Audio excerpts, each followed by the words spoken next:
Afternoon, everyone. I hope that you had the opportunity to grab some lunch. This session, we'll be thinking around hidden histories and marginal voices.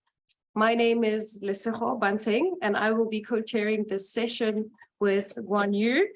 I will first take you through some of the offerings by our three panelists, and thereafter Guan Yu will facilitate the conversation that is sparked from this offering.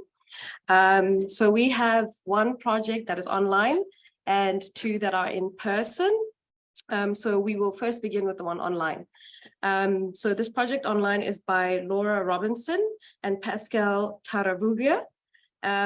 So Laura is a qualified architect at the University of Cape Town, who now specializes in the field of heritage conservation and management, also policy development and World Heritage. Having served as the Chief Executive Officer of Cape Town Heritage Trust for the past 22 years, Laura now acts as a specialist consultant, both nationally and internationally for clients and organizations. So Laura will be presenting a paper online about ex-political prisoners, EPPs, prison warders, and other sources, the opportunities and challenges of oral histories in developing inclusive narratives at Robben Island World Heritage Sites. So yeah, please watch the video by Laura.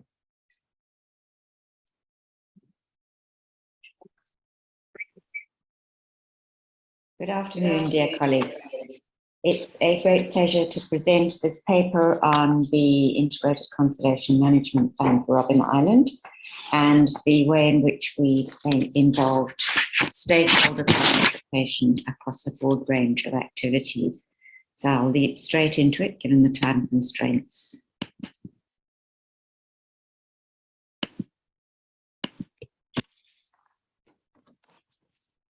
So the paper is entitled Robben Island Museum and World Heritage Site, an integrated conservation management plan for a 20th century site using a collaborative approach.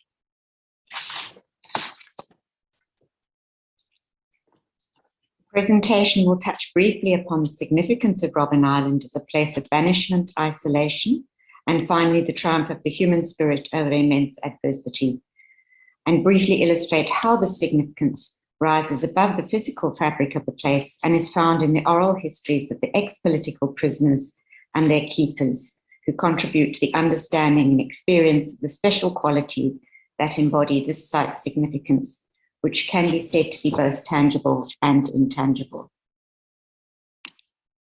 Inscribed for both tangible and intangible cultural values, the Robben Island World Heritage Site is composed of multiple and multi-layered heritage values that may be considered as a set of cultural landscapes illustrating the exile of traditional chiefs in the 17th century, the isolation of lepers and the mentally ill, the incarceration of political prisoners in the maximum security prison, as well as the World War II and associated military landscapes, the marine resources, biodiversity, and natural landscapes. The significance of Robben Island World Heritage Site is inextricably linked to the liberation struggle of South Africa, which is associated with the new liberation heritage technology, which is a shared and common value for countries that were once colonized but are now independent on the African continent. In South Africa, it forms part of the National Liberation Heritage Sites route. In this context, Robben Island EPPs, just like their counterparts from other prisons and those associated with varying forms of struggles against apartheid, are key stakeholders, given that they are the creators and custodians of the intangible and social memories associated with liberation heritage. Their individual and collective stories of imprisonment, isolation, and survival of apartheid are central to the social memory. The integrated approach in the Conservation Management Plan for Robben Island World Heritage Site pulls together conservation, stakeholder management, and governance in a management matrix that ensures the wise use of the property, effective protection of its values, and the proper maintenance of its authenticity and integrity. Embedded within and integral to the ICMP is the stakeholder narrative that enriches and reinforces the core significance of the site. What makes the management of the site so different from other World Heritage sites is that Robben Island is responsible for mandates beyond its legislative definition as a heritage site. For example, it manages all municipal services, including water desalination, electricity generation and waste management, the natural values and biodiversity, as well as the provision of transportation, which include ferries, buses, and cars. It also includes the Maibri archives, pictured here, jointly managed together with the University of the Western Cape. These responsibilities have resulted in a hybrid institution with varying mandates that need to be managed as a single integrated entity. Robben Island Museum has developed and reviewed successive conservation and interpretation strategies, and this has given birth to the evolving suite of essential planning and management tools. The complexity and diversity of managerial, public utility, and conservation responsibilities of Robben Island has no parallel, we believe, in any other site in Africa. The third and most recent ICMP has integrated existing policies into the conservation framework while recognizing the interrelationships among the functions of the site, including conservation, research, interpretation, transformation, education, tourism, archives, and public services. The third ICMP also recognized that the ongoing role of the EPPs, that is a unique opportunity for the island. Robben Island World Heritage Site is, though somewhat controversially, engaging former warders to enhance new holistic and inclusive interpretation of political imprisonment narratives. The warders are perceived controversial due to their unpopular and negative role during apartheid. The relationship between Robben Island World Heritage Site and EPPs is of primary importance in the planning processes and management of Robben Island. The EPPs, the ex-political prisoners, have a direct lived experience of the island central to understanding the cultural landscape. Since inception, Robben Island has engaged with the EPPs in a number of innovative ways, including through reference group projects, informed by the numerous work streams into which the political prisoners were delegated on the island, each having its own particular nomenclature. For instance, the Patspan, which is the road team responsible for road management, as well as many other spanner or teams. These teams shared their collective experiences, which led to the establishment of information data banks, which are now being used across the museum for research, interpretation, guiding, and conservation. The information gathered from the EPPs largely informs the research agenda, interpretation, presentation, and understanding of the symbolism of the island. Typically of sites of memory, managing contestations and conflicts among stakeholders is a norm. For instance, both the EPPs and ex-warders have the potential to offer positive and negative inputs to the site. Maximizing the positives in an integrated manner while managing the negatives without reducing multivocality remains a clear priority for Robben Island. The site stakeholders are diverse and have a wide range of groupings. These include the ex-political prisoners and various committees they belong to or serve on, government departments, statutory bodies, UNESCO, private sector, and many others. Each grouping has differing priorities and expectations for the property. Often these expectations are contradictory in nature. For example, the delicate balance between attaining financial sustainability and maintaining integrity and authenticity of the site, which controls alternative developments to diverse revenue streams. Also, it has been challenging to manage the stakeholder dynamics throughout the existence of the institution and to avoid being biased. To mitigate these, the third ICMP planning process accommodated these different groupings and facilitated arrangements with the affected and interested parties in order to address their challenges, enabling them to understand the core business and the core mandate of Robben Island. Engagement with the EPPs in the process of developing the third ICNP not only cultivated buy-in, but contributed to enduring outcomes of the management tool responding to their aspirations on how their heritage should be managed. The ICNP was presented to all the stakeholders during the course of a number of engagements and has received their endorsement. In 2020, Robben Island World Heritage Site established an intergenerational learning unit comprising of EPPs to facilitate heritage education programs and to review the tour guiding manual, and as well facilitate succession planning by transferring their experiences to a new generation of guides. The continuous loss of EPPs due to age and ill health is a risk, as they are considered a finite resource whose experiences remain integral to presenting the outstanding universal value of the property. This knowledge is being transferred to a younger group who will continue with the narrative of the island, drawing upon the research input and data banks of EPP recordings over the last 2 decades. In developing the third ICNP, the overarching objectives were to ensure an inclusive and transparent process with both internal and external stakeholders. A status quo report done in 2017 was used as an inception point for engaging all stakeholders, followed by further adaptive and iterative consultations on specific thematic areas of the ICNP. Consultation remains as a continuous and ongoing process within the scope of adaptive management. The following key principles have guided this process throughout: inclusivity, that is the involving of all, the adoption of a rights-based approach, ensuring equal and fair opportunity to be heard, and the embracing of diversity of opinions and promoting peaceful dialogue, collegiality. So to conclude, the lessons learned from this task: adapting an integrated planning approach for the development of the third ICNP has been beneficial in bringing together the management of culture and nature at the site, infusing conservation and tourism initiatives, and establishing relationships with external stakeholders, including partners, particularly the EPPs. It has also successfully managed to establish an integrated and hybrid institution without losing focus on the core mandate of conservation.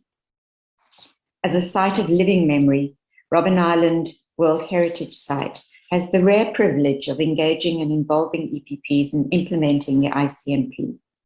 This first-hand experience is beneficial for the site, as well as authenticating the interpretation. The engaging of EPPs, however, has not been without its own challenges. Turning contestants into partners at a number of sites of memory in Africa remains riddled with site-specific multiple challenges. While Robben Island World Heritage Site has largely brought contesting stakeholders into partnership arrangements, this does not mean an end to the contestations themselves, as these are dynamic and context-driven. Adaptive management at the site has emphasized re-engagement towards common solutions, while treasuring diversity of opinions as a learning curve and a source of innovation and creativity. One of the most significant successes at Robben Island World Heritage Site is therefore the contextualization of living memories through extensive engagement, involvement, and communication with stakeholders throughout the process of developing and implementing the ICNP. And I thank you very much for that. And I will be hopefully online, live while this is presented and available to answer any questions you might have. Thank you.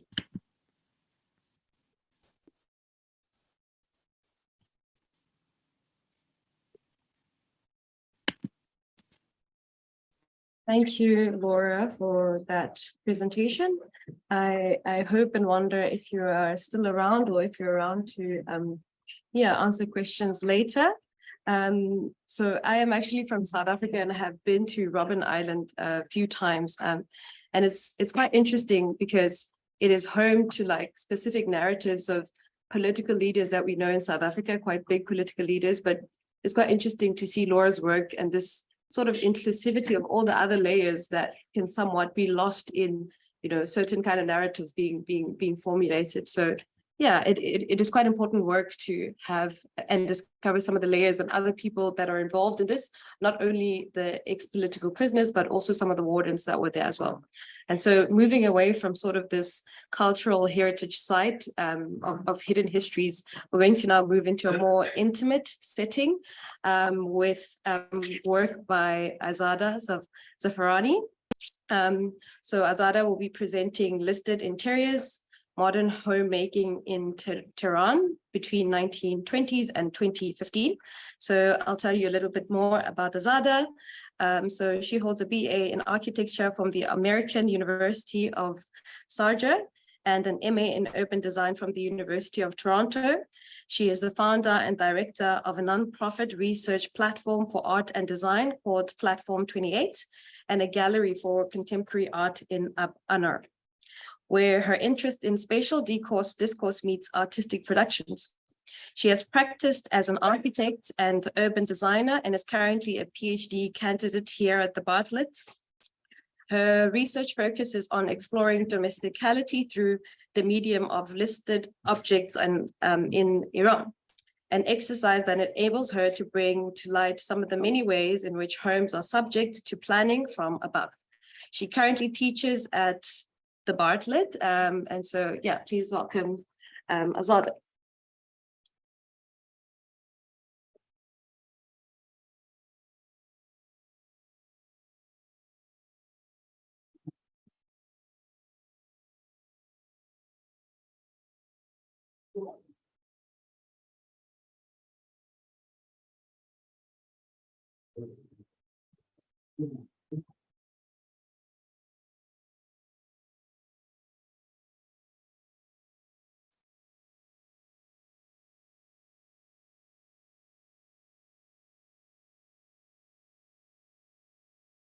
Hello, everyone, and thank you for being here this afternoon. And thank you for giving me the platform here at the Bartlett to speak of listed interiors of Tehran in Iran. My name is Azada Zafarani, and as mentioned, I'm a PhD candidate here and also a lecturer at the Bartlett School of Architecture. So, to begin with a bit of a personal narrative here, I was 10 when I first learned about the tobacco riots against the British concession of tobacco in 1890. I learned how women spearheaded the uprising by banning and breaking the smoking pots at home. I was 14 when I first read Shahnoosh Parsipur's novel on the situation of women during 1953 coup d'etat in Iran. Munes, the rebellious character of the novel, learns about modernity by learning about her female body from a radio program in their parlor. I was recently gifted a memoir written by the Iranian artist Monir Farmanfarmayan, where she explains how she rebuilt her entire new life in exile upon few foldable and small precious items she could carry in a luggage in her way out of the country after the revolution. In 2009, in an uprising against a fraudulent presidential election, a wave of civil disobediences were in practice, one of which was the plugging of electric irons at 9 p.m. all over the country to disrupt mega infrastructures. In 2016, I attended The Kitchen. It was a play in Iran, and it was an Iranian adaptation of Arnold Besker's 1957 play in the UK. Labeled as Think Realism, the movement was centered around dissatisfaction of the young British generation against the practice of the state. The kitchen was the society, and the kitchen utensils were means of revolting against the state. In 2017, I heard of Vida Mowahed and the girls of Enqilab Street. They were using their headscarves to initiate a wave of uprising against compulsory dressing codes in Iran, a move that is spearheading a notable feminist uprising, if not a revolution today. These are tactics. As Michel de Certeau refers to them and argues, tactics come to life as responses to strategies. Strategies are top-down, and tactics are bottom-up. Think of Vida. She stood on top of an electric kiosk. The kiosk was a surfacing moment of an invisible monument under the ground. This monument ran the domestic appliances, but also had initiated the story of modern housing projects in Iran. The infrastructure itself was the result of massive foreign investments in mega developments. The investments were part of the US-Soviet Cold War strategies, a closed cycle that we may refer to as object urbanism. Now, as it probably is evident by now, I'm interested in domesticity in Iran, and I investigate it through the lens of domestic objects. I investigate different modes of homemaking, but I argue that homemaking is always also a process of home unmaking. My research involves the study of listed objects in dowry lists. And for those of you who are unfamiliar with the word, dowries are a collection of objects that are to be the foundation of a couple's homemaking process. I'm also interested to unpack scalar relationships between objects at home and the global politics beyond. In this presentation, I'll be focusing in 3 registers belonging to 3 distinct historical periods that have shaped the common geographical perceptions around the country we call Iran. The Middle East, a familiar term, which is in fact a military term demarcating Iran as a beneficial territory in the power struggle between the British and Russian armies. The Third World, which was initially a group of politically neutral countries in the Cold War between the US and the Soviet Union. And also the Global South, which was initially an economic segregation of North and South. Traditionally, dowries belong to a network of socio-cultural exchanges of objects to make private matters public. For instance, private rituals such as child-rearing, childbirth, circumcision of male babies, postpartum cleansing rituals of mother and the baby, marriage proposals, marriage approvals, homemaking of the bride, and many more were intimate moments that were celebrated by showcasing of domestic objects in the streets and alleyways of relevant neighborhoods. These objects, in their objective form, were bearers of many messages, hence they were quite subjective. The slide here shows a selection of dowry lists, listing an array of objects used at home. Let's focus on one. Think of this dowry list. At first sight, it is a combination of words, lines, numbers, nicely placed on a piece of paper. But with more criticality, interesting facts come along. The dowry list can tell us whose dowry we are reading. The set of stamps at the bottom is a list within a list itself, announcing the distinct way of legitimizing the list as a legal document. By separating objects according to their functions, we can weigh the importance of each function at home. By separating them according to their materials, we can understand the importance of different industries and magnitude of their penetration into the domestic realm. Numbers speak of different relations. In such a list, it matters to have one or a pair of something. It matters to have a set of 4 or a set of 12 of a given material or object. It matters to define rolls and bolts of fabric, not densities or square meters of rugs. These lists are representations of class as they represent nobility through family stamps and seals. Materiality of objects, whether being copper or ceramic or glass, speak of different socio-cultural endeavors. The concurrent European advocacy for modern hygiene and the import of remedial materials such as porcelain and glass presents itself in appearance of peculiar items such as decorative ceramic plates in these dowries. Hence, these plates become the transitory elements before Persians transformed their culinary vessels from one form or material to another. The scale of objects have their own definitions. A 45 centimeter height for a cooking burner suggests a seating arrangement that is different from a 90 centimeter height of the countertop. These variable distances bear different definitions and understandings of functionality and comfort. The brands and making of these objects tie the spatial placement to bigger scopes such as markets, trades, and industrial exchanges. At ideological level, they can speak of colonialism, imperialism, gendered roles, and domestic labor. At manufacturing level, we may be deceived by the shell covering the kit of parts, but disassembly of the object may render a concealed fact public. Content of these diaries defined established or transitional standards and values of a given culture. Think of the low dining arrangement and the mass use of bowls in this photo. Think of the culinary as well as dining habits of these people that are not compatible with place and tables in European settings. Notice the placement of the chair. The low count of hard furnitures in diaries, often one or two, speak of a different comfort that is far from rigid and structured placement of bodies on chairs. Like those decorative plates, these chairs are nothing but condiments for a photographic documentation of wealth.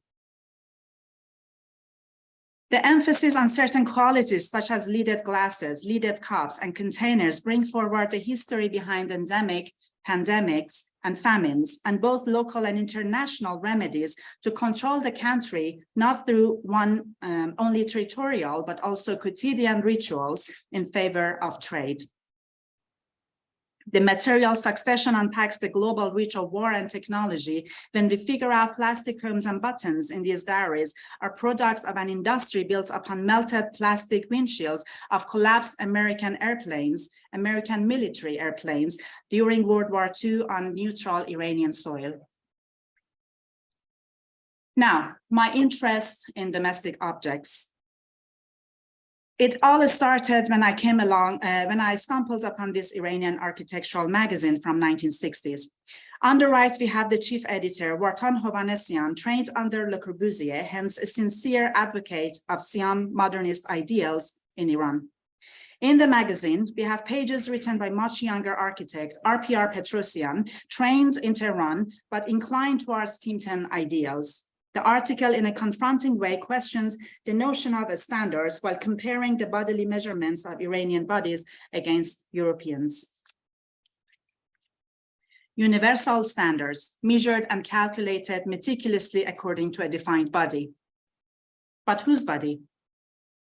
That is striking, and it makes me wonder always, how would Neuffer's Book of Standard look like if and only if he was not born in Europe? Whose body are we talking about? And in what framework? But there is a history here. Michel Foucault, the French philosopher, has extensively written about the birth of the clinic, where he elaborated on how hospitals turned bodies into objects of study in 19th century, and how this defined the concept of an average man, suggesting that the distribution of human features such as weight, height, and life expectancy can be measured against statistical mean, seeking to codify the characteristic of a nation and its people as a racial type. The clinical gaze means average bodies were up for alteration. Eugenics, evolution, the concept of normal, these are byproducts of this gaze, creating a position against the aberrant body. The aberrant body defined bodily differences that we now call race, ethnicity, and more importantly, disability. And it came through the social process of making cultural otherness from the raw material of human physical variations. This cultural otherness is not only well documented in travelogues of those discovering the Orient. Also, in the ways they redefined the everydayness in these contexts. Now, let's dive inside. Robin Evans have extensively written about the effect of modernism on the appearance of compartments and therefore privacy at home. Before the appearance of passages, homes were contexts for intermixed functions infused with bodily frictions and carnality, an evident quality that we see in many 16th to early 19th century spatial representations in Persia. The singular matrices of diaries signal a sleeping arrangement that was not fixed to a particular enclosed and private space, but with the state's interest and intervention in population control in early 20th century, we see a drastic shift in the sleeping arrangements. The Marriage Act of 1930s became a drive behind the conversion of mobile singular matrices to double matrices and hence rigid double beds and accordingly fixed spaces of bedrooms. To promote Western modern hygienes, the collective public bathing rituals convert into secluded individual acts, and this happens when the state passes a decree on mandatory installment of French showers and bathing cells in public baths. This was followed by the banning of cleansing ponds throughout the country. Eventually, this even migrated to the domestic scale, and its area of products got reduced to a more bodily and solitary scale at home. The state's desire for establishment of National Society of Physical Education and Scouting encourages the placement of Iranian bodies in 45 centimeters above from the ground. State siding and sympathy with the Nazi Party in Germany results in establishment of the Association of Public Enlightenment. This is when the modern life enters home through mass propaganda of the ruling regime, radio included. As part of this enlightenment, we have another decree on mass unveiling of women. Concurrently, unveiling of bodies become a drive for unveiling the city after the Street Widening Act in 1933. A reflection of this marriage is best represented in an unprecedented attempt in Iran's first state-run housing development, where kitchens, for the first time, against their traditional definitions, were facing the widened network of roads. The departure from homes to housing had a strong political drive both locally and internationally. The rise of communism in northern borders of Iran was not only an alarming fact for the Iranian monarchs, but also the United States of America. Each ideologies, East or West, provided their own platforms for the practice of everyday life, one with liberation of women from home and one with scientific management of home by women. The latter was bound to Iran being the third world country, hence a politically neutral state in the Cold War. As part of the American Cold War strategies, Iran was entitled to receive developmental technical assistance from President Truman's Point for program with the hope of turning Iran into a US ally. This was the beginning of what we may call Americanization of Iran, leading to the rise of populist culture throughout 1960s and 70s. Home economic programs within Iranian schools are prominent examples of Cold War policies supported by the US Department of Education throughout 1950s. Now, it is through this period that new registers of dowries start to show up. Combining beauty with electrified interiors as a symbol of progression and modern living, beauty contests were framing new styles of dowries in format of their prizes. Combining female power with electricity, these women magazines were trying to create a link between female power and developmental achievements of modern states.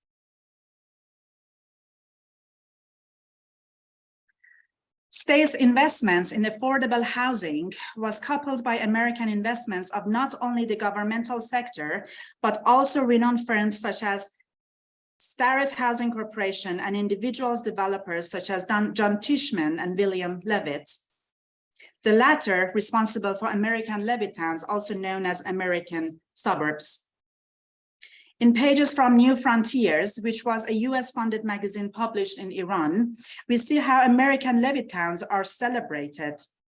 Simultaneously, we read about Soviet's major achievements and investments in infrastructural developments in neighboring territories around Iran. In New Message, a magazine published by Soviet-Iran Association. And in this slide, we see who won the race.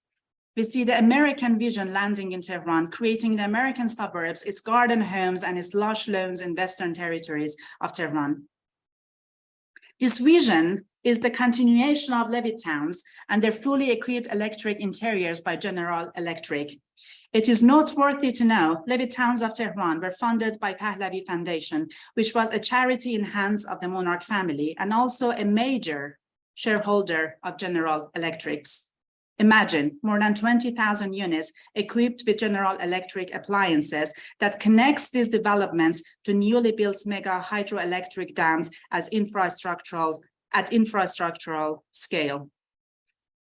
Built by Morrison Knudsen, the American construction company, these dams were surely establishing American grounds during the Cold War in contexts such as Iran and Afghanistan.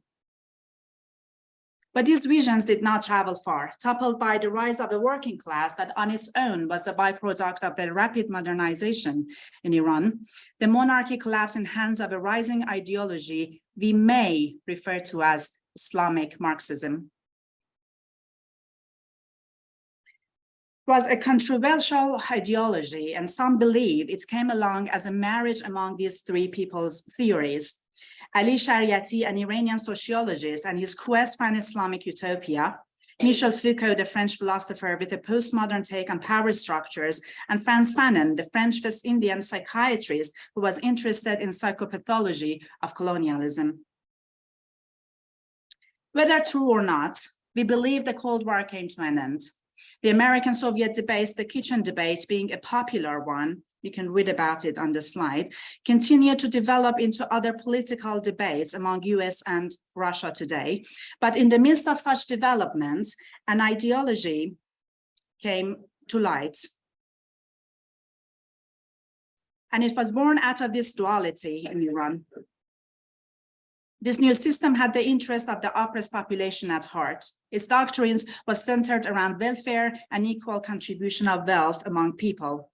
The 1979 Iranian Revolution was the beginning of mass confiscations of private belongings of the rich, displacement of the goods and families, nationalization of industries, and in short, the rise of the public. Presumably, the transfer of power was to place this wealth in hands of para-governmental foundations, who then became responsible for distribution of it among the poor.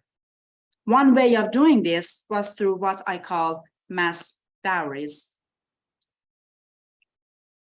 The idea of mass dowries were deeply rooted in an Islamic reading of Marxism. While Marxism supported Siam's existence minimum doctrine for modern living in Europe, Ali Shariati, who I mentioned earlier, framed a new definition of minimum living based on Fatima's dowry, a kind of Marxism that has its roots in Islamic historicism and in relationship to tales of Prophet Muhammad's immediate family, in this case, his daughter. With the revolution followed by Iran-Iraq war, dowries started to be means of population control. They even entered the banking system through dowry loans. These dowries were new registers of goods for the low-income population. And I said all this to arrive at this slide. At this point, the homemaking process is flipped on its tail to build a foundation for home unmaking. These dowries are often referred to as razmayesh, which in English means a militant march of power. Comparing the public demonstration of these mass dowries to neighborhood strolls of early dowries before modernization of Iran, it clearly shows a systematic strategy in homemaking. In 1980, and due to imposition of international sanctions and embargoes, Iran was segregated from the West. This alienation was compatible with the economic segregation of global South and North. The banknote on the screen shows the Construction Jihad, an organization that exported Iran's developmental support to co-religious and co-ideologist countries of the global South at the dawn of the Islamic Revolution of Iran. The 1979 revolution was the demonstration of political independency from the West, but was also welfarism for the poor. The national politics, national production lines, national products, and finally, national homes.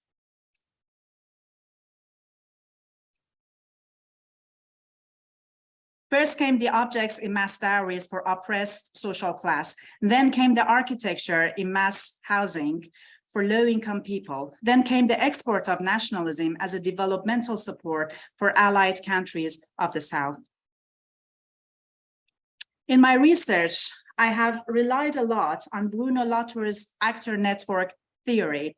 To make it simple, in an example, he refers to the catastrophe of Shuttle Columbia and its explosion as a way of converting facts into matters of concerns.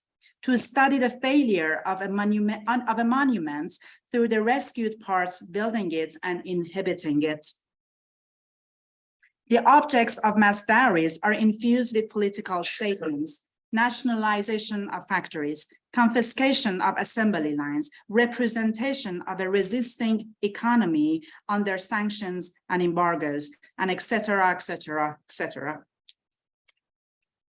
Now, these objects create mass diaries, but also occupy sample units of social housing developments.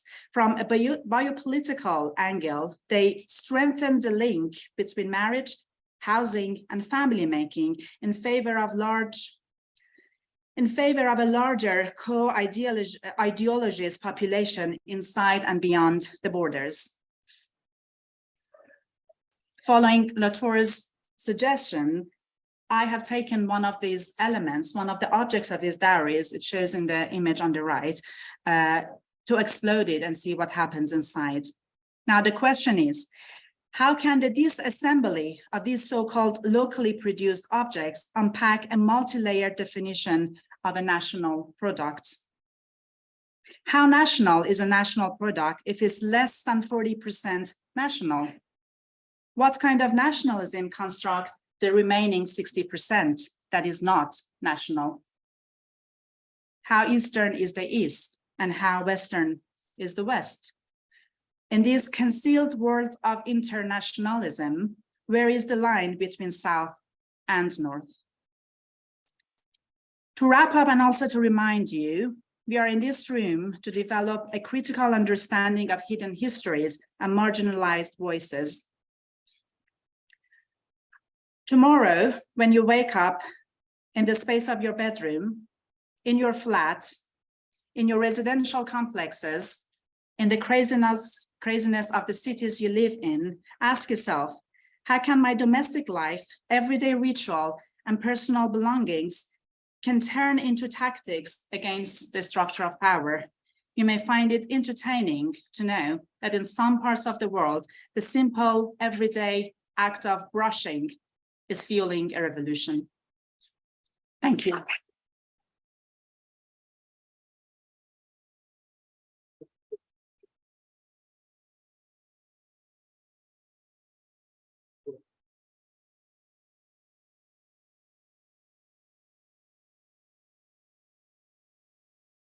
Well, thank you very much, Azadeh. That was quite an insightful set of provocations about how objects that we don't necessarily view as being politicized can be quite important in narrating the story of a nation. I think that it's quite a great example of the commodification and politicization of a home, which sort of brings us nicely to our next presentation, which sort of speaks about the image of modernity, an examination of early republic housing in Turkey. So I'll tell you more about Mine. Mine Sak Acur will be presenting this paper. So she is a trained architect from the Institute of from the Istanbul Technical University. She completed an architecture history MA at the Bartlett. And she is currently doing her PhD here at UCL. Her research interests are broadly around the social implications of spatial organizations. Thank you, Mine.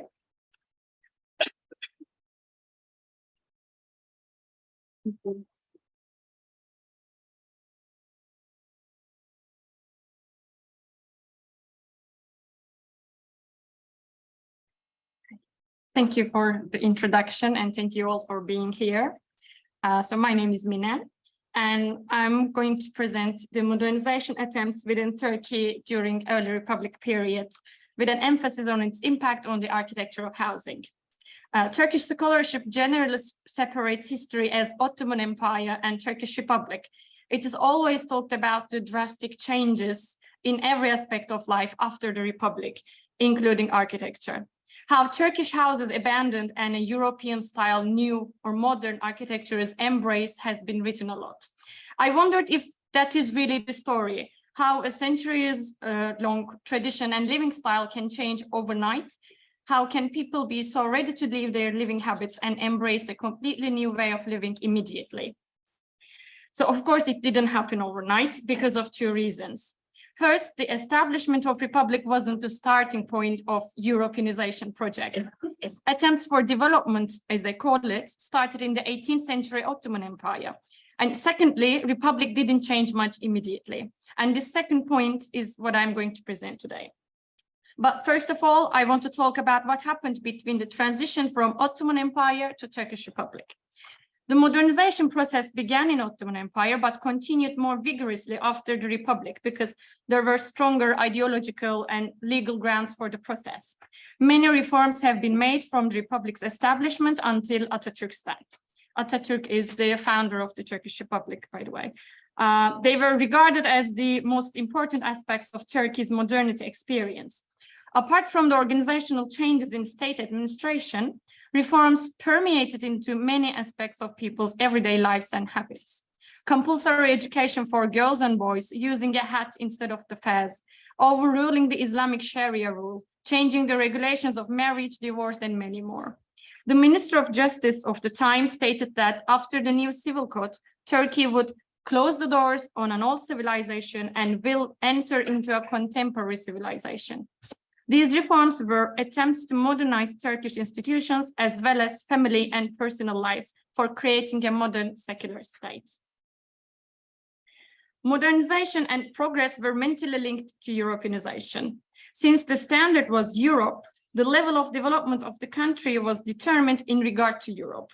In a comparative logic, there was a belief that progress would be made so long as the conditions for being European were met. Therefore, being perceived from outside as European was very important. Reforms for the adoption of the Latin alphabet, transferring to Gregorian calendar, changing the clothing styles, and women's status in society were all signs of being civilized for them. When declaring the clothing reform and foretelling the hat law, Atatürk made a speech in 1925. He said, "Turkish public is civilized, but the people of the Republic of Turkey have to prove that they are civilized with their ideas and minds. People of the Republic of Turkey who call themselves civilized have to show that with their family lives, lifestyles, even with their appearance from head to foot. Is there any meaning to liquidate a very precious ore with mud and show it to the world? Civil and international clothing is a very precious dress for us and worthy for our nation. We will wear shoes, trousers, waistcoats, ties, and hats." As can be seen, creating an image to be perceived from the outside as modern equivalents of Europeans was very important. The Western way of dressing wasn't only a matter of fashion, but it was for erasing the connection with the old empire. Women's image was also central in the Republican modernity project. Modern architecture, modern Ankara, and modern women were glorified for being young, healthy, and progressed. Women were the primary objects of the constructed binary between the old and the new. Participation in social and business life was expected from women as patriotic missions. They were to be an example of Turkish women to the world. Their image as liberated, hardworking professional were proof of modernizing state. So creating an image was an essential part of the reforms and the modernization project. People wearing European clothes and spending time together as women and men were the ideal representations of public life. Even though the cultures remains the same, the photographic scene of society would present a civilized nation. The question that arises is, if modernization attempts of the public life remained superficial, what was the case in architecture? Now I will trace the signs of being modern in the first architectural journal of Turkey, Architect. It was the only architectural journal in Turkey until 1941, so it contains comprehensive information on the architectural production during the Republic's first years. I will look into the years between 1930 to 39 because this period is the nation-building era of Turkey. From the arrival of new architecture, it's what modern movement called in Turkey. until Atatürk's death at the end of 1938. By 1930, associations with Ottoman legacy became unfavorable and modernism was seen as the contemporary style. The state's ideology perceived modernist architecture as a visible indication of a modern secular nation distinct from its Islamic and Ottoman history. In architectural texts, Turkish architects were upholding the European designs for being rational and functional. Two writers of the journal Architect, Behçet and Bedrettin, wrote, "While the great Turkish nation was reforming the outfit, they didn't think about making the vest contemporary, except the hat. While they were reforming the letters, they didn't think of revising the old. They adopted the Latin alphabet. Likewise, Turkish architects of today left domes, flowery and tiled decorations. They are walking on a new and logical path." The parallel drawn between the selected reforms and modern architecture indicates that replacing the existing patterns with logical ones was seen necessary in both instances. It also indicates that they believed in the instrumentality of architecture as much as the reforms in the modernization process. So motivation to appear modern was the prevailing feeling of the era. Therefore, architects were working hard for playing their roles in the project of modernization. This could be seen in the residential buildings at the utmost, as they served as a platform for domestic and daily life, where cultural crises could be observed easily.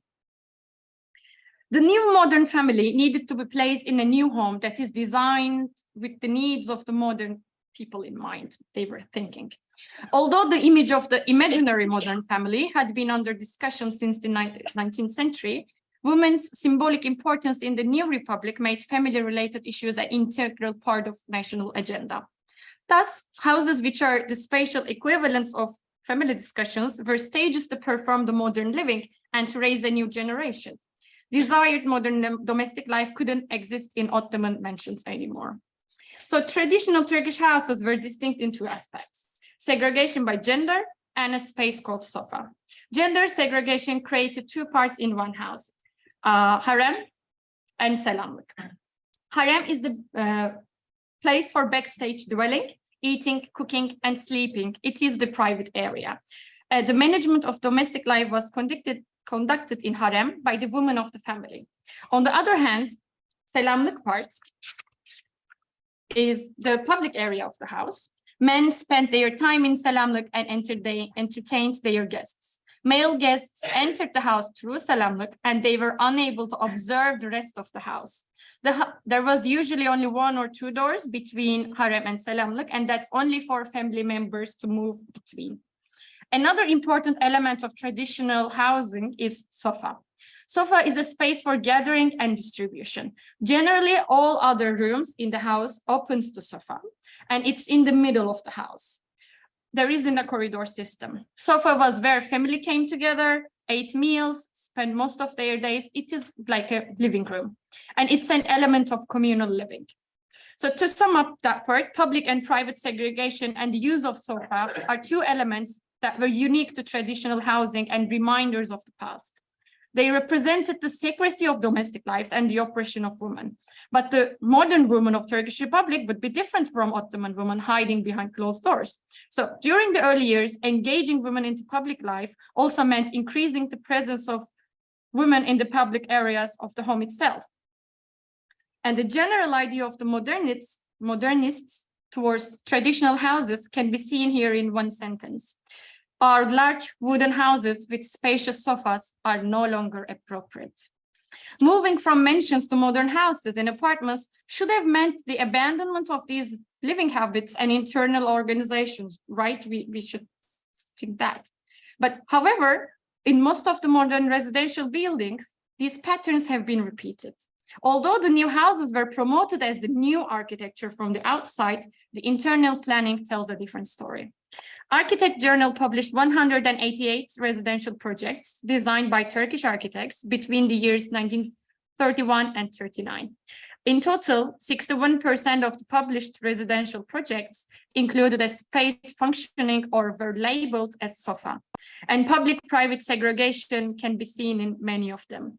That means family structures and relationships haven't changed as desired by the early Republicans, but a different mixed version of modernity emerged. To explain this issue in examples, I've selected 5 projects from Architect. This is a plan from the first issue of the journal, and it is an example of an ideal plan of a modern flat. The architect presents it as a solution that can meet today's needs in the best possible way.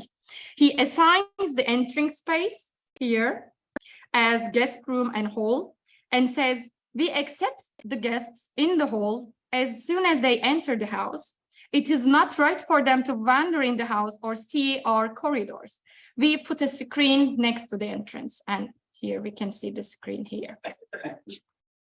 So we can see the architect separates the public space from the private space, and public spaces which outsiders may enter, and private space is where the family lives. Moreover, the guest room is in the middle of the house, and all the other rooms open to here, just like a sofa. And generally in one-story houses, the first place after the entrance is functioned as sofa.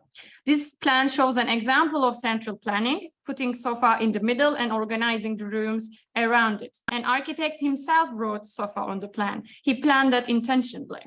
From the outside, it is a modernist house, but from the inside, it is a very basic form of a traditional Turkish house. And this is a sample affordable house project for families in Ankara. Public-private division is established with one door here in that house, and furniture in the entrance hall implies a similar approach to first plan. The space functions as a formal guest room, as like a selamlık sofa, while the living room in the back functions privately, like a harem sofa. In multi-story house projects, a public-private division is made between the floors, and the stair hall is generally assigned as sofa because it is in the middle of the house and it is a gathering and circulation area. In the plan here, it is written sofa on that area, and this drawing shows that the hall is a proper living room, actually, with its furniture and everything. And this exists even though there is another living room here. So, but this living room is for guests. It's the public space, and here is more like private. And it's where families spend their day as in a sofa. And upstairs is again private, and downstairs is more public. And this last example, there are 2 sofas actually. And the one in the ground floor is in the middle of the house and serves as a gathering and welcoming space which people have to pass by if they want to go somewhere else in the house. On the other is on the upper floor and labeled as sofa by the architect himself again. The upper floor sofa is in the private zone and acts as another harem sofa. So as can be seen, the internal dynamics of the houses have been recreated in multiple ways. They didn't completely sever the ties with the past, instead used and repeated the elements in different ways. The common element in all 5 projects is their modern facades. From the outside, these buildings have the aesthetic of modernism, but their layouts have traditional elements.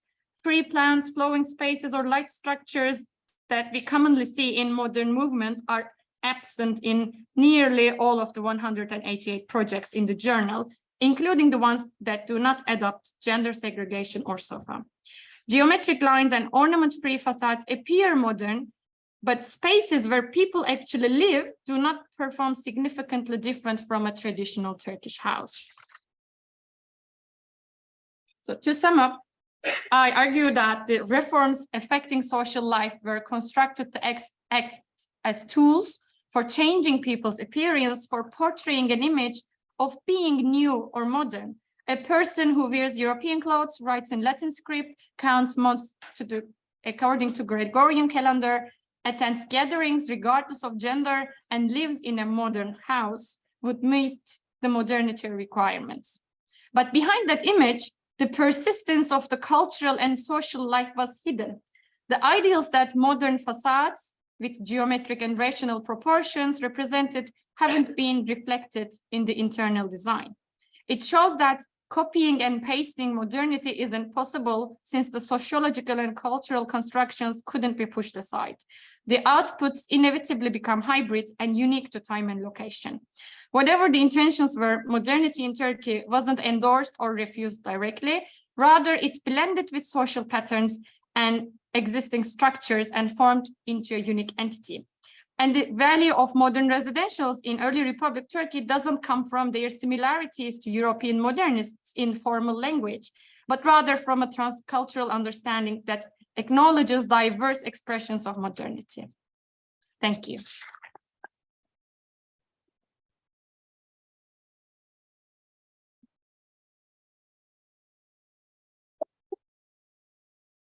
So we have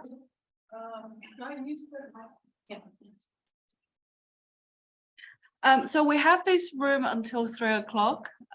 Before I start to pose some questions to the speakers, first I'd like to invite you to come to the front, and I just wonder if anyone has questions for our presenters before I open the discussion.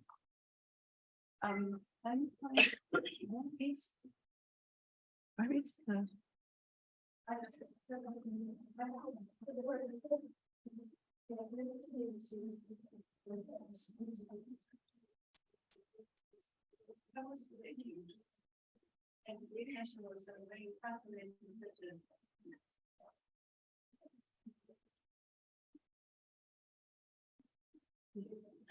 Put that on the meeting. Yes. I will. Yeah, I will just take the question from the floor first.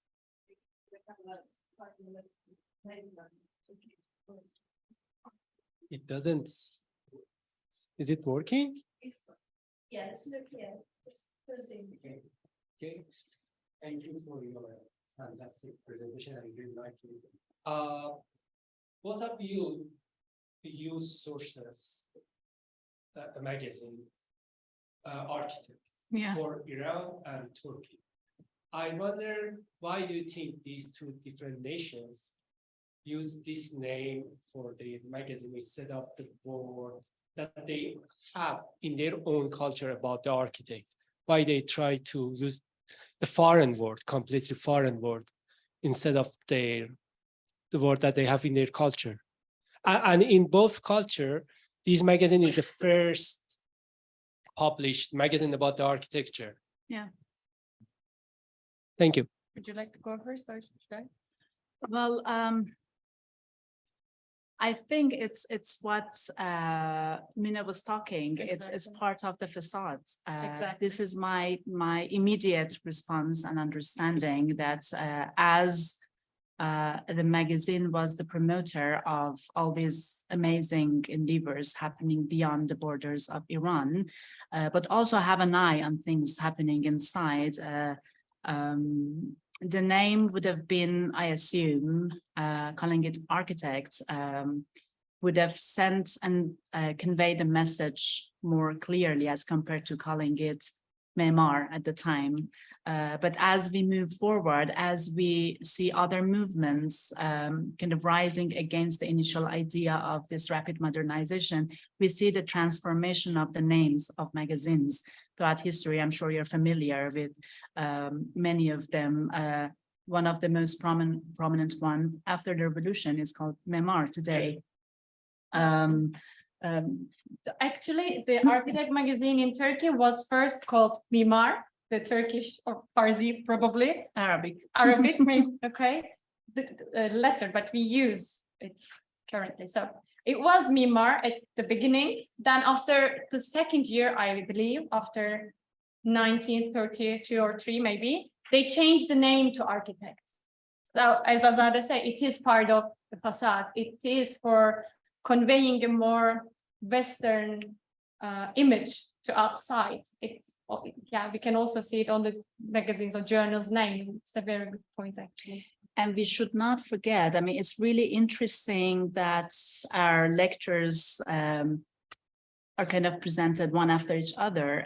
We cannot deny the fact that modernization in Iran and Turkey were completely intertwined. And there are a lot of similarities, if not almost identical.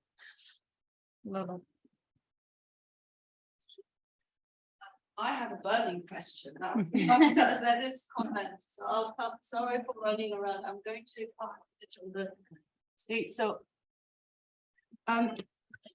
I think that was a really interesting set of presentations, also going back to what we have been hearing this morning, and then we talked a lot about shared experiences in the Northern Islands case. You know, there is this idea that once you look into it, that so much of it is about the human experiences that is shared, is common, and there is a lot of discussion about moving away from the tangible, from the built, to the intangible, to the memories.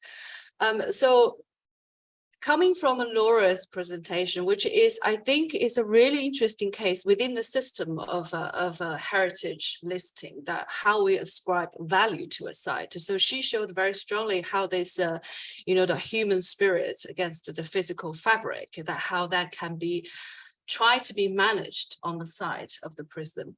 So moving then to Azade's presentation, which I think is bring us to this very intimate, very personal, of this idea of very kind of interior experience, but at the same time contextualized in a very broad socio-economic changes. So I love the phrase that you used. How national is national? You know, I think about this a lot. How Chinese is Chinese? How do you qualify to be Iranian? How Iranian is Iranian? So I actually want to ask you both, but I'll ask Azadeh first. So how universal is universal? You know, the idea that when we look at a heritage listing, that the requirements to have a universal outstanding value. So when you look at you know, what you have showed us, how do you think, or whether you think there is a place for this kind of material, this kind of experiences within the broad knowledge of, you know, a heritage listing, for example, or do you think this system of ascribing value needs to be changed? No, that one, okay. I mean, this is a question to which I probably have no answer. It's something, as Latour said, it's converting fact into a matter of concern. It's a concern to have, that a lot is changing. And I think I really like your last sentence when you said, if the question actually, that whether things should change, which I believe is the approach forward. For example, very recently, I mean, as I mentioned, there is this uprising, almost revolution-like thing happening in Iran, which has been going on for a month. And it, at the beginning, was not able to gain international attention as much. But quite recently, the uprising is kind of tied together with the crisis in Ukraine, where we have come across this news that Iranian government is arming the Russian government with these drones made in Iran. A couple of days ago, the drone was exploded, and exactly like the shuttle Columbia catastrophe, we now read in news that this Iranian drone that was the topic of discussion is made of Austrian engine, American GPS, Korean, and so on and so forth, body parts for a country that is under severe sanctions. It's a question that how Iranian is this drone really, and who is fighting who? It's a question to have. So as we can see, there is a great deal of internationalism that is concealed under these categorizations and stereotypings that we call, I don't know, a certain geography, a certain ideology, a certain approach to heritage. And I think with the way the world is changing and the way things are turning transparent more and more in the world, there is a need there is a need for all these definitions to be redefined and reconsidered. And also for us to be aware of the fact that things are changing.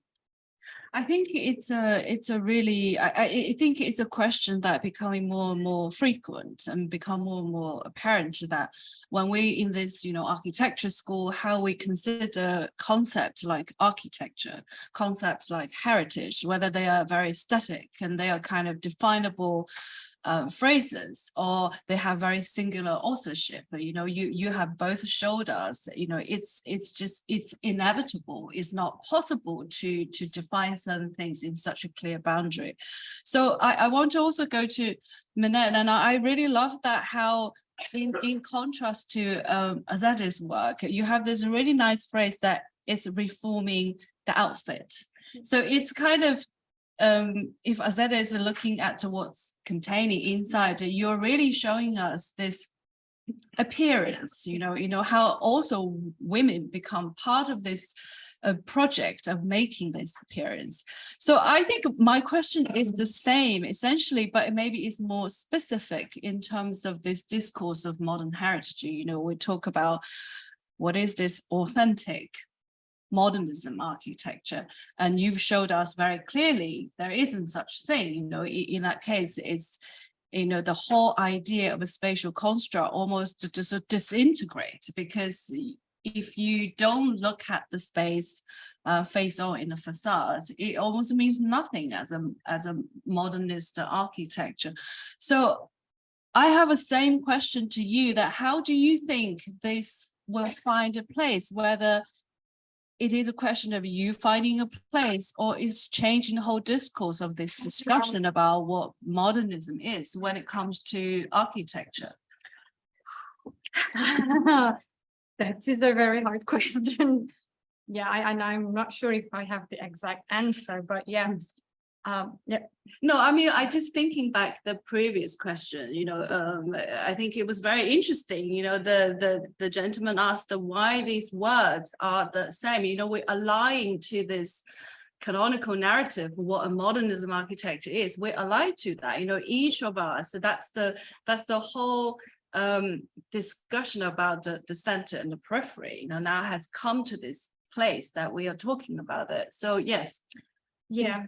Okay. In Turkey's case, specifically, especially among architects, as I showed, and it is still the same, these modern architecture is a really important symbols of early Republican ideals. And they are still holding these in contrast to old Islamic empire, and they are trying to use this to separate the past. But I believe it's impossible to cut these boundaries very strictly.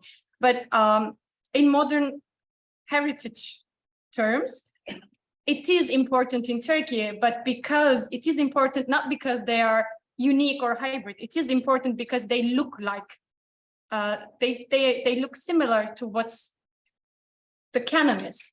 So I think it is really important to redefine the terms. Do we need to go along with the canon? Is it important that we have things that is similar to what the developed or like more progress countries have? I think it's important to define all of these terms all from the scratch and start a new understanding.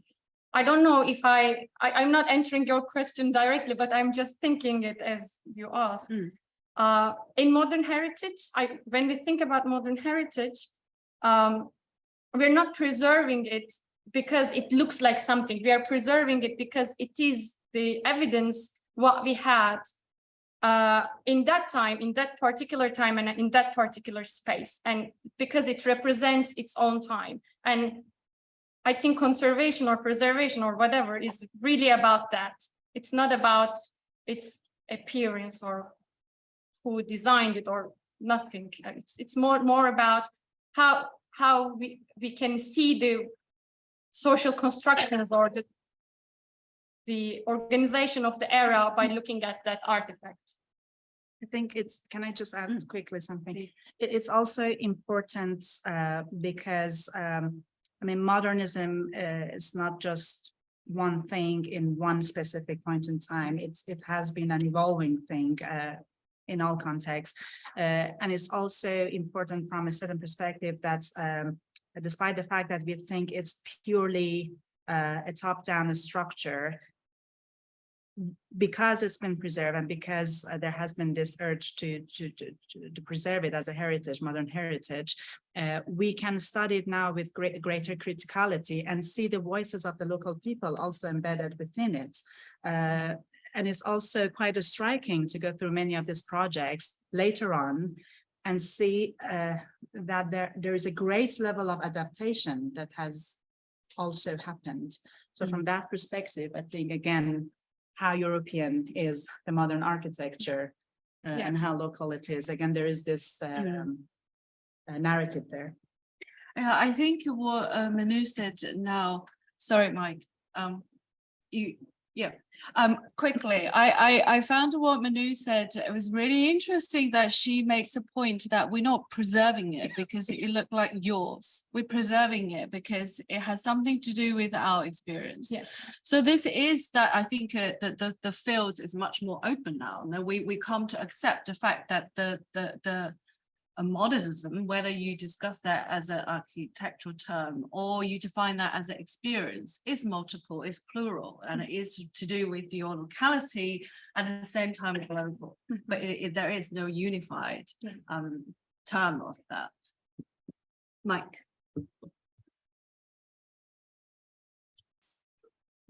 Thank you. It was some terrific presentations, and I'd just like to question one of the things which the Cape Town document is trying to get their heads around is the fact that we're not looking at architecture, and modern is beyond time and it's beyond place. So one of the things is that we say that it is then part of social reform. Yesterday, in one of the discussions, we had the importance of egalitarianism. Would you say, therefore, that where women are not equal, we cannot define it as modern? Or would you say that religious authorities saying, yes, we are modern, that is fine? So where is this differentiation, and how can we then bring this into the Cape Town document? I mean, the role of a woman in modernism, I mean, it has its own story, and the uprising of women in Iran, it's not something that has happened today. It is not something that has happened 50 years ago, or also at the dawn of the modernization of the country. We're talking about something nearly 2 centuries of a struggle. But as we come along, the quest, the interest, and the want, it becomes tangled with whatever going on in Iran at the time. Modernism included, revolution included, and post-revolutionary ideals also included. So I would say it's always been a constant, and it has been malleable from different perspectives. I wouldn't say that modernism per se liberated women. We came across examples that modernization at the beginning was also quite limiting for those who were following certain faith, for example. Down the road, we see the opposites. So I wouldn't say, I think it again goes back to the want and the need and the request of the individual, how to bring it forward. It goes back to the culture and the social, the original belief. And usually these kind of movements, they become tools. They become tools for both suppression and also as well as expression. It becomes platforms given and taken, and we've seen numerous examples in past 200 years. So again, I'm not sure if I'm answering you clearly or not, but going back to the theme of the session today, it always goes back to individuals, or I prefer to say it goes back to the individual as compared to the structured platforms given to individuals in formats of a movement. I agree, Azadeh, on the terms of modernism or modern movement or these discourses that they didn't always liberating forces, especially in Turkey's case. For example, the early Republicans project who were aiming liberating women didn't actually do it, because until 20 years ago, for example, or very recently, women who wear hijabs weren't allowed to universities. They weren't allowed to have formal education. They had to unveil, or they are not allowed inside and governmental buildings. And this is not egalitarian. This is not liberating women. This is something else. So that was happened in the terms of modernizing state or Europeanization the state or whatever. It was in terms of progress, but it wasn't really progress. So I think there is this really, I think there are no sharp edges in between, or they don't have to be mutually exclusive. Modernity or modernism or modern movement, whatever, they're not necessarily mean liberating women or women's position in society.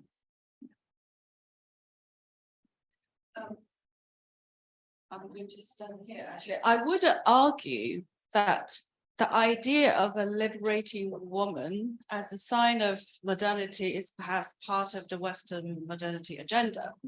And I think that is a part of the... I wanted to say that in itself Yes. is a Eurocentric idea. Absolutely. Yes. I think that the criteria of how a woman is seen to be independent, liberated, is very much of a modern projects criteria. And going back to my own context of China, you know, the equal pay was achieved under the idea is a communist ideology, but culturally the society is not liberated in that kind of sense. So I think it very much is part of the modern project itself. Is there any questions from the floor before we have to 3 o'clock leave the room for the next group? Okay. Thank you very much. Thank you very much. Thank you.